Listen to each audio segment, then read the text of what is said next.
Welcome into this edition of the PennLive Wrestling Podcast. We got the start of the season coming up, just less than a week away here. So Dave Heckard's joining me, Dustin Hockensmith on this edition. We are looking at the first of our 4 Mid-Penn Division previews. We're going to go in alphabetical order on this thing. We're going to start with the Mid-Penn Capital.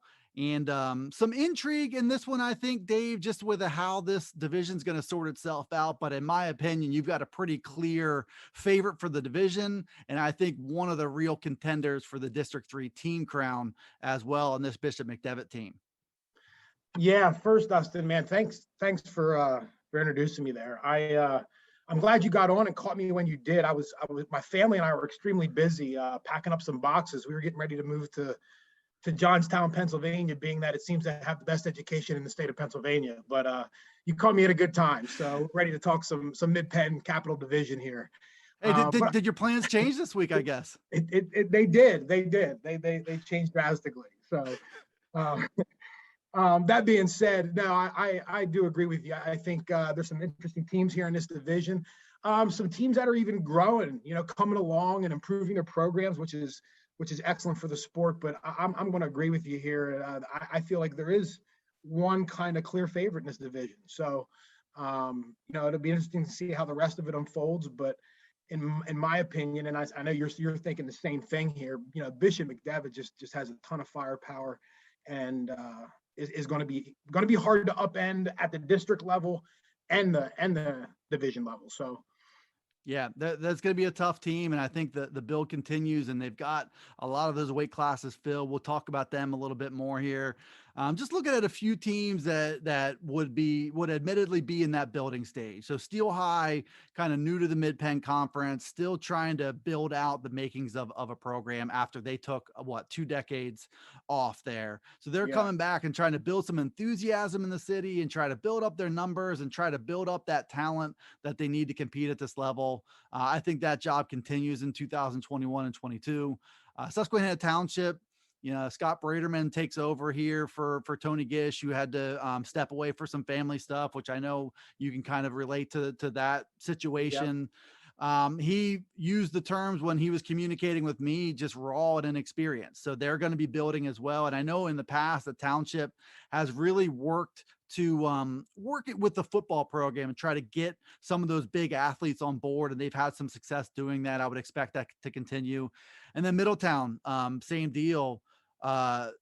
Dan Riggs takes a step away as well. And Seth Decker comes on, is taking over that program. They were very young last year. I think you're going to have a few of those guys who are back and who are building, but I think all 3 of those programs in different phases of a build that will continue into this season and just looking to try to get some gauges and just look to grow out of the season. Yeah, I mean, with Township and Middletown, both of them have new coaches, and I that coaching element, as far as that consistency of coach and somebody always the same person being there, that's important. And like you said, these 3 programs are growing, and you have to start somewhere, right? And I mean, it's a path that you got to kind of dig your feet in a little bit and realize. To get to the top, to work your way to the top, I mean, it's going to take a handful of years, if not more, till you start, rebuilding your elementary, your junior high programs, till you start seeing some of that, that hard work moving up through your program. So, best of luck to all those guys, and, keep on keeping on and keep working, and hopefully they can, improve themselves and find themselves in the hunt in later years here for division title. I just don't see that happening, this year. So, but the beauty of the sport is that you can see growth at an individual level. There's a lot to gain, as you made a pretty passionate case last week in terms of just what you can get out of the sport if you're not an elite wrestler. So I think just being able to implement a wrestling culture at these places will be a huge step in the right direction this year. Let me look at 4 teams here that I would say are all capable of delivering some level of a surprise. I'll start with Milton Hershey. Jimmy Taylor comes back to take over that program. Speaking of Dan Riggs, he's an assistant on Jimmy Taylor's staff now, which kind of brings a new element, somebody who's experienced that, who can help run some practices, can, bring his voice and leadership. They also traditionally have a lot of kids who come out for wrestling. I don't have the exact roster number in front of me, but I think they're going to be in like the 30s somewhere. And there's a lot of programs in this area who would be jealous of that 30 number. And there are, different kids. And Jimmy pointed out to me that they had a couple years ago, they took had to take the year off last year through COVID, but they had 8 freshmen that they really liked, who now you're trying to restart their development. Can you speak to the challenge of that, of being away for a year? And that year can be disruptive at the middle school, elementary, junior high level. I mean, you can have some different things that occur from that. But we're looking at this group of freshmen to get their career started, have to press pause, and then try to bring them back in the room. What are the keys to getting them back on that trajectory again? I mean, on one of our previous episodes, we talked about like the struggles that we had just during the COVID off season, and now Milton Hershey, lost an entire season. That's difficult. I mean, you don't see the kids for an entire season, and they don't compete at all to come back. Now, however, I do like the Riggs hire as far as like having another look. When you are a program and as a head coach, look, I've been here, I've done that. As far as having assistant coaches that were former head coaches, just the idea of understanding what you need as a coach, understanding, how things work. That's a big pickup for Milton Hershey there to help Jimmy out. And Jimmy's a passionate guy. His heart's always in the right place. And it is a different element over at Milton Hershey, but man, 30 some kids on your roster. And listen, they used to come to the Kickoff Classic and they always brought a high number of kids and always populated our varsity and JV tournament extremely well. So, yeah, I mean, that's difficult to do, especially after missing a whole year. Getting the kids back and guys that were freshmen missing their sophomore season and now coming back as juniors. Again, man, just the fortitude in that, the perseverance behind that is going to be important for them. And I think the silver lining with that, if you want to call it that, is that everybody was disrupted in some way during that year that they were disrupted too. Maybe not the same degree, but everybody's trying to get back Sure. on some kind of course this year. Sure. Looking at this Camp Hill team, Chad Gallagher has done an outstanding job. Small school, low numbers of students in that high school.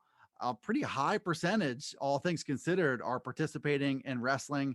He has gotten, I think, the most out of his program to this point. They've been very, very competitive, giving the McDevitt's and the Trinities a run for their money.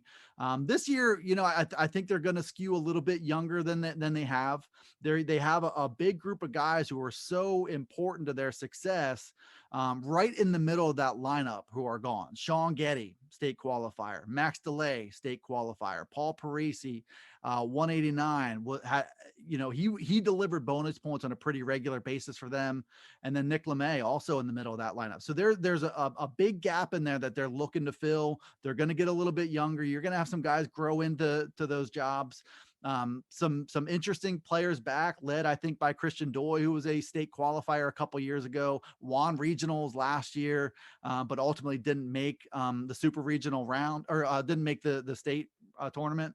So just an interesting group, and they will get a little bit younger. And I think as far as that goes, they are absolutely capable of delivering, but there are some wild cards involved. Yeah, there are. And you hit the nail on the head. I agree. Chad does an outstanding job. It's such a small school too. But losing, Getty, DeLay, Paris and Lamry, that's 52, 60, 72, and 89. I mean, that's essentially your 4 guys from your upper weights. I mean, that middle to upper weight, like you said, and you don't just automatically replace guys like that. I mean, that takes time for guys to come in and learn and improve and build. So as tough and as I think Camp Hill is at different spots, like Christian Doy, I do think that losing those 4 guys is going to put a little bit of a dent in their armor. However, though, who knows? I mean, who knows where these younger guys for them come in and fill out at, and you have some of those middle weights that might get bigger and grow into those spots. So it'll be interesting to see how their lineup develops here as the season goes on. Couple guys worth watching. I think Marcus Coulson was he'll grow into one of those weights. He was he looked very promising as a freshman last year.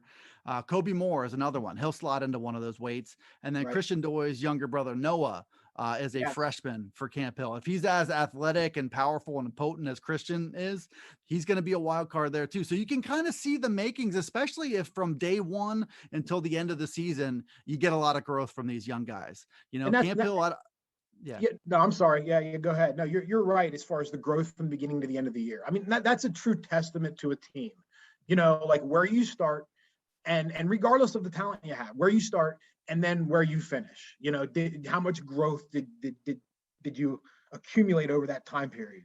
And you know, and they will improve. So Yep.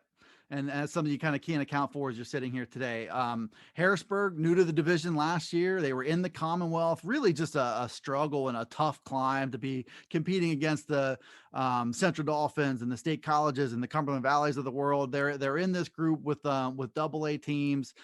Dom Commodore, speaking of hustling, works as hard as anybody. His job as a coach is probably more all encompassing than most coaches, you know, just in terms of the role that he plays in his wrestlers' lives and how willingly he plays that role. He's got some pretty solid numbers. He's got a contender back at heavyweight in Tyreek Jackson. He's got some guys who have some pretty good varsity experience back in the middle. Still looking to round out that lineup and compete. But, you know, if the elements come together here too, I mean, Harrisburg can be a tough out in some of these duels. yeah, I just saw Dom this morning on social media looking for a 106 pounder. I mean, you talk about the hustle. That's what you're talking about. But I mean, here's what I want to tell you about Harrisburg. And this was my speech to my team every year we went to wrestle Harrisburg, right? Like obviously a basketball school. So you're going to go into that gym, right? There's not going to be a lot of fans there, okay? But you're going to go in that gym. They're going to grab a hold of you and they're going to be ready to wrestle. Okay. So at the end of the day, you're going to go in there and, you know, this is to the teams in the Capital Division. Be ready to wrestle. Because I can tell you a few things. Harrisburg will not be scared to wrestle you. Right. They're going to be physical. They're strong, you know, athletic. So I'm going to tell you what, man, you know, be ready to wrestle Harrisburg. And, you know, I'm happy for Dom that, you know, he has some depth there that he feels coming back this year and some experience back in the lower middle weights. But, you know, don't sleep on the Berg, man. Yeah, that was always my speech to my team. And every year we went over there, somebody that wasn't supposed to lose would get beat or pinned every year. Yeah. So, you know, it'll be exciting to see how, you know, Dom does. And again, like you said, being in the Commonwealth before, I mean, that was a rough stretch. You know, I mean, the Commonwealth is a tough division to be in if you know, if you're a team on the upper echelon, let alone Harrisburg, who's trying to rebuild a little bit, you know, it's tough, but I expect him to make a little bit more of a splash here in the Capital. And what I would say, I mean, you call it a basketball school, football school as well, and you kind of have those mainstream sports that everybody wants to be a part of that. Everybody's watching those sports on TV. The challenge has been to institute a culture where they value wrestling and the lessons and the hard work. And that's not to say, I mean, they've obviously had some really, really good wrestlers in their history, but I think it starts anew every year to try to build on that culture. And that's just the hard work that has to be done at a city school to keep kind of letting these kids know that this is a sport that can take you somewhere. And he's got a lot of good examples of kids who have turned out really, really well. Nehemiah Diggs was one of them. Devin Johnson, I wrote a story about him who's wrestling at a junior college in Michigan, who, you know, Dom flew out there to Michigan with him to go see this campus. You know, he's going hands-on to make sure these kids understand where the opportunities are, and he's fighting for them. If I am a parent of a wrestler at Harrisburg High, I'm extremely fortunate to have a guy like Dom Commodore as my coach, as my kids' coach. Okay. Like, you know, he cares about the kids. He's trying to lead them in the right direction. And like I said, if I'm a parent of a wrestler at Harrisburg, I couldn't be more happy with the guy, you know, the head coach. I mean, I think Dom does a great job. His heart's in it. And yeah. No question about the investment on the coach's part there.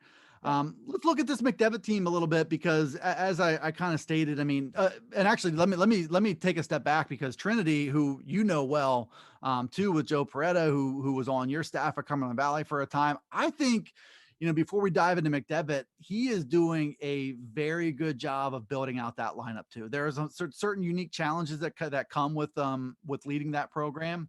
And I think probably not getting enough credit for the depth that he's building. And that's something that you could kind of see come to the forefront. I saw them wrestle McDevitt pretty tough last year. I saw them wrestle a couple other teams pretty tough last year. This is a team that, no easy out.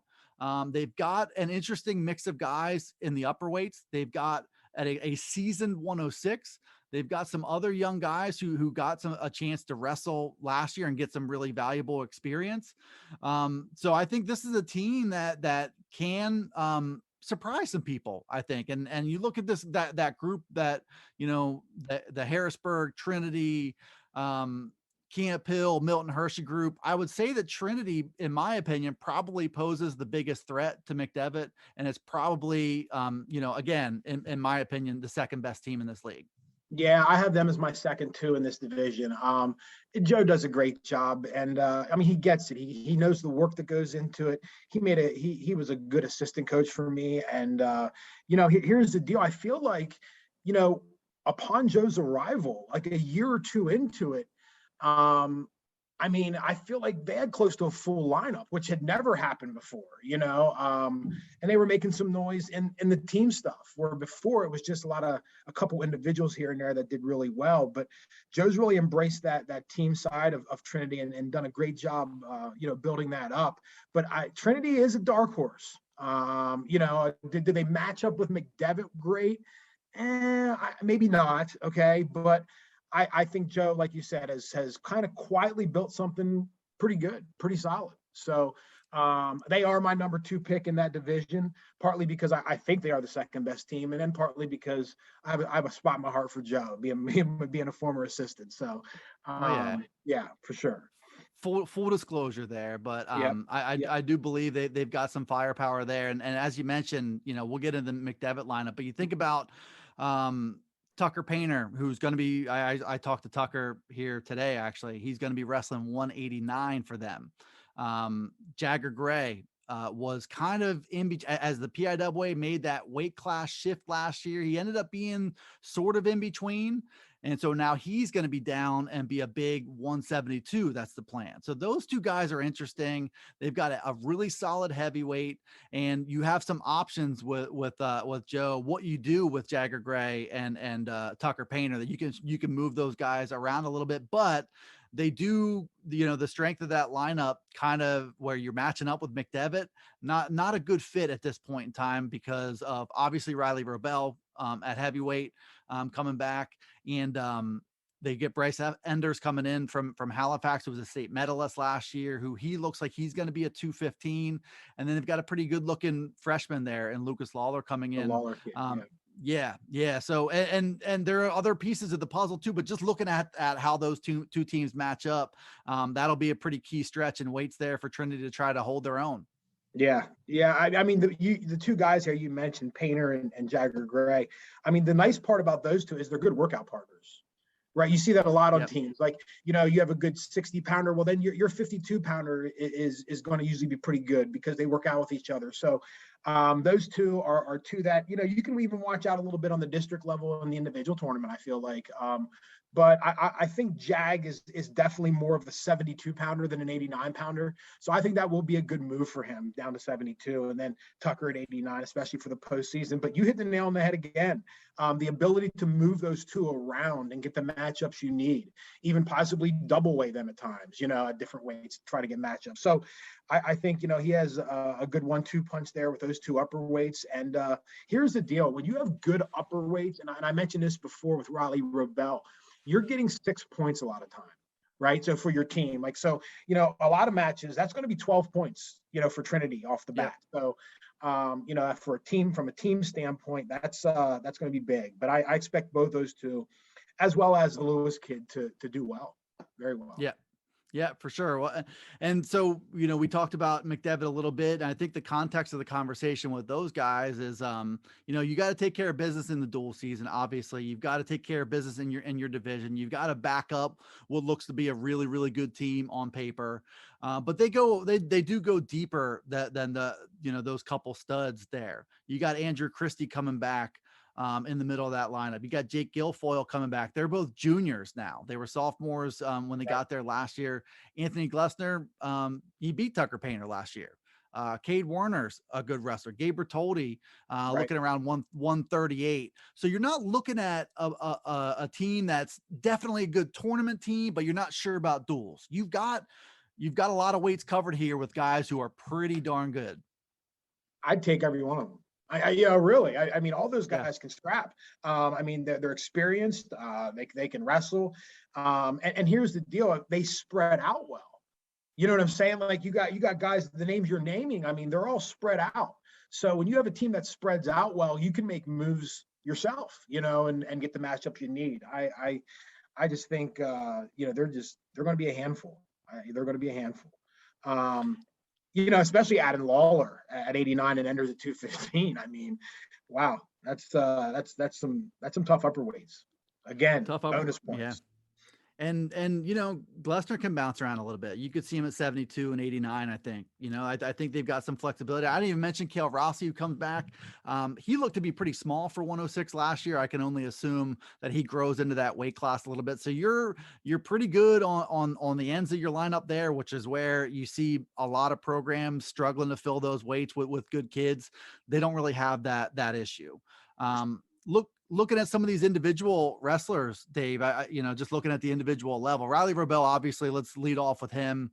Made the jump last season from 182 to 285, was undefeated until he got to the state finals and wrestled Nathan Taylor from Brookville. Lost a decision there, but the message was sent at that point in time that he is a legitimate contender. He is a guy who, frankly, when it's all said and done, his career wraps up, I would be surprised if he's not a two-time PIAA champion, the way that last year went, and his debut at that weight can only get better from here, especially since he looks like he's about 20 pounds heavier this time around. Yeah, I mean, that's my pick for that division's wrestler of the year by a long shot. I mean, if he's up to 270, 280, I mean, he was big, strong, and powerful as a sophomore, 250. But man, being that size as a heavyweight and being able to move, I mean, he's going to be a force, at heavyweight. So, I really like him, and I've talked about him before, and a guy that I feel is again, by far my division wrestler of the year for them. So. And it could only help him and hurt everybody else that he's going to drill with another state medalist every day. You want to talk about the synergy there with Bryce Enders and Riley Robel, and what that can do for both of them. Right. I tell you, another team that I do want to talk a little bit about is East Penn, and Mike Kramer's squad. I feel like they're going to be another team in there that's like in the middle of the road a little bit. They have some guys back. They lost some guys. I feel like they lost, I think, the Furlong kid from their team, but they have some other guys coming back, and I see them. This is Kramer's third year at East Penn, and I see them falling somewhere in the middle of that pack around the areas of like the Harrisburg and Milton Hershey, East Penn kind of intertwined all in there. So, that middle group, that's going to be a fight for second. I believe that. And like I said, Trinity is the team I'm thinking, but between Trinity, Camp Hill, Milton Hershey, East Penn, Harrisburg, I mean, there's 4 or 5 teams there that they're going to be scrapping for that number 2 spot. Yeah, that was an omission on my part when I read off that list of teams at first, but I really like Mike Kramer's energy there. He's a positive thinker. He is kind of trying to get after it. He works in the high school, so he's kind of working the hallways. You know how important that is in this day and age to try to have FaceTime with football players or whoever that you want to come out, but also being able to stay in the loop with what's going on with your guys too is so important. But I think they bring back a fair number of pieces from last year.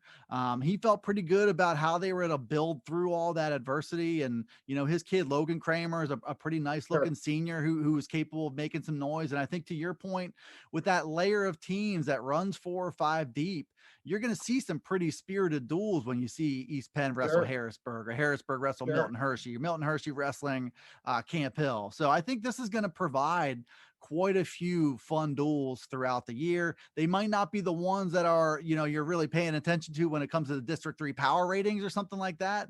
But I think they're going to be fun opportunities, and the division, they should make each other better along the way. And moving forward, I think East Penn, you said the Kramer kid, I think he's their only senior. Yeah. Looking at some stuff here, I think he's their only senior. So even moving forward in the future, they're looking, much improved. So. And I would say about them too is, obviously I think everybody, I don't know if everybody has numbers to back it up, but everybody lost wrestlers because of the pandemic, or they Sure. lost wrestlers because, they might have been on the fence, and then the idea of wearing a mask pushed them on the other side of the fence. But Sure. East Penn had quite a few guys that they ended up losing because of this, that they're, not that they're going back to square one or anything, but you are in some respects just trying to get that growth back. And, you kind of can't make up for lost time, unfortunately, in wrestling. No, and I think like I said, we're going to see that across the board with teams just trying to get their feet back on the ground after that COVID year and settle in. And it'll be interesting. Like I said, the focus here is from the beginning to the end of the year. How much does your team grow? Where you start and then where you finish. So yeah, I best of luck to those teams in that Capital Division. I think that'll be interesting to watch there, especially that middle group. That middle group. So there we go. I mean, Mid-Penn Capital Division, kind of unpredictable in the middle there. You've got a team in Bishop McDevitt looking to take that leap, compete with the Boiling Springs and the West Perrys. And I think it's going to be a pretty spirited competition in the District 3 level as well. We're going to preview every division in the Mid-Penn here on the PennLive Wrestling Podcast throughout this week coming up. That's Dave Heckard. I'm Dustin Hockensmith. That's it for this edition in the Mid-Penn Capital. Stay tuned this week. We're going to tackle the Mid-Penn Colonial, the Commonwealth, and the Keystone Division as well. Stay tuned, and we'll see you next time on the PennLive Wrestling Podcast.